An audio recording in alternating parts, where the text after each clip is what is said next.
स्थान ऐसे होते हैं जहां झूठ बोलने से दोष नहीं लगता है।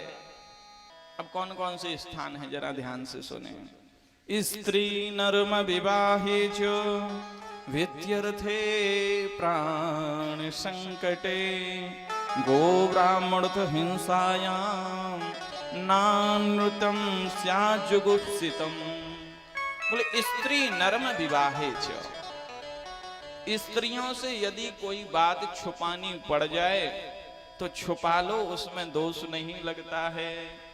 अब ऐसा, अब जब ये बात कही तो बोले स्त्रियों से ऐसा क्या वो है कि स्त्रियों में ऐसा क्या है कि कोई बात छुपानी पड़ जाए तो छुपा लो।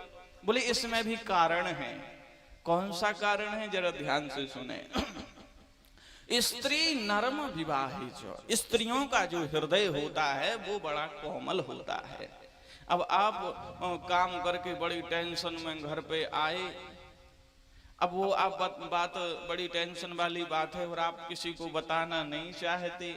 अब ये आपके पास में हाथ में पानी का गिलास लेकर के आई देवी जी, पूछने लगी स्वामी जी क्या कोई टेंशन है? ना ना टेंशन कुछ नहीं है। अब देखो हम आपकी धर्म पत्नी हैं, आप हमसे ही छुपा रहे हो, कम से कम हमें तो बता दो, हम किसी को नहीं बताएंगे। ओहो, अब तो आपने प्रेम में आकर के और अपनी पत्नी को वो बात बता दी जो आप बताना नहीं चाहते थे। अब वो बात, अब जब पत्नी टेंशन में हो गई, बताओ हमारे स्वामी जी के साथ इतना बड़ी घटना घट गई। अब पत्नी जब टेंशन में हो गई तो पत्नी के पास फिर उसकी सहेली आ गई। अरे दीदी आज तो तुम बड़ी टेंशन में हो, क्या बात है? ना ना कोई बात ना है। अरे हम तुम्हारी एकदम पक्की सहेली हैं, तुम हमें बता दो, हम किसी को नहीं बताएंगे। और फिर सहेली ने वो बात सहेली को बता दी और करणे करणे जपन जनहा, धीरे ही धीरे वो बात सारी प्रजा में फैल गई। इसका कारण क्या है? एक बार की बात थी, युधिष्ठिर जी कौरवों के नाम से एक एक पिंड दान कर रहे थे, पिंड दान दे रहे थे कौरवों के नाम से। तो हुआ ये कि कुंती बुआ आ गई। कुंती बुआ ने कहा युधिष्ठिर बेटा एक पिंड दान तुम कर्ण के नाम से भी कर दो। तो युधिष्ठिर ने कहा मैया कर्ण हमारी बिरादरी का नहीं, गोत्र का नहीं, मैं कैसे कर्ण का पिंड दान कर सकता हूं?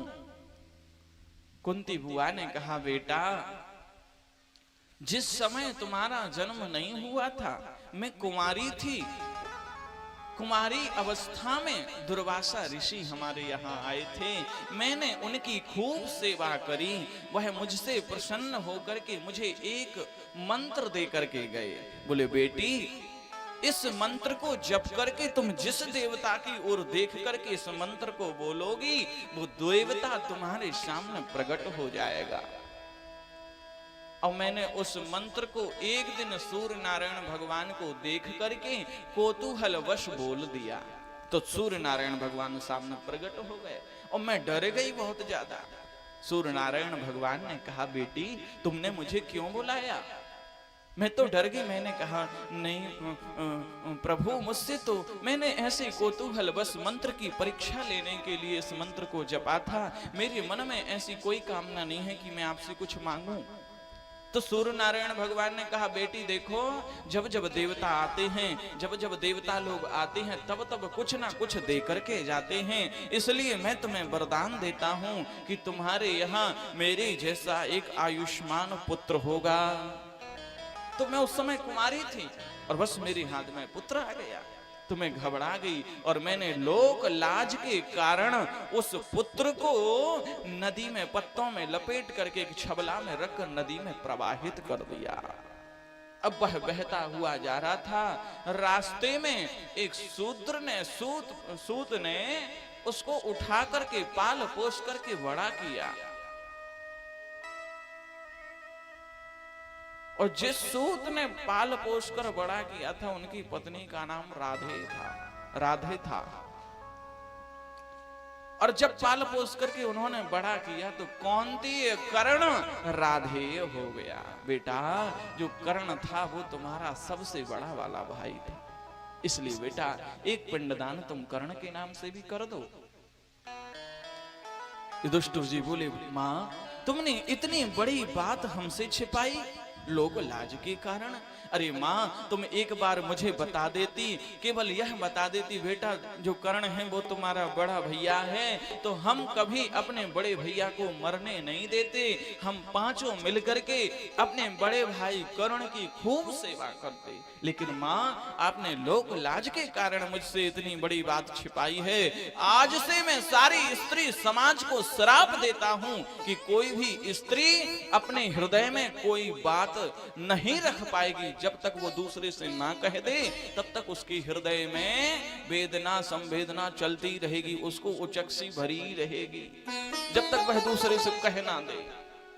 तो स्त्रियों का हृदय बड़ा कोमल होता है, वो कोई भी बात अपने हृदय में नहीं रख पाती, तुरंत जाकर किसी न किसी के कान में फूंक ही देती है। बोलो वृंदावन बिहारी लाल की जय।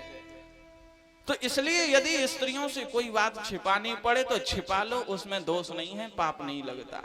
स्त्री नरम विवाहे चो, किसी कन्या का हमारी झूठ बोलने से यदि विवाह हो रहा है। महाराज जी आप वहां गए थे पटेल परिवार में, उनकी जो बच्ची है वो हमारे घर में बहू बन करके आ रही है, जरा बताओ ना वह बेटी कैसी है। तो यदि आपको यहाँ झूठ बोलना पड़े तो बोल दो नहीं नहीं बहुत अच्छी बेटी है, आप जरूर वहां पर विवाह करो, संस्कार वाली है, कोई दिक्कत नहीं है।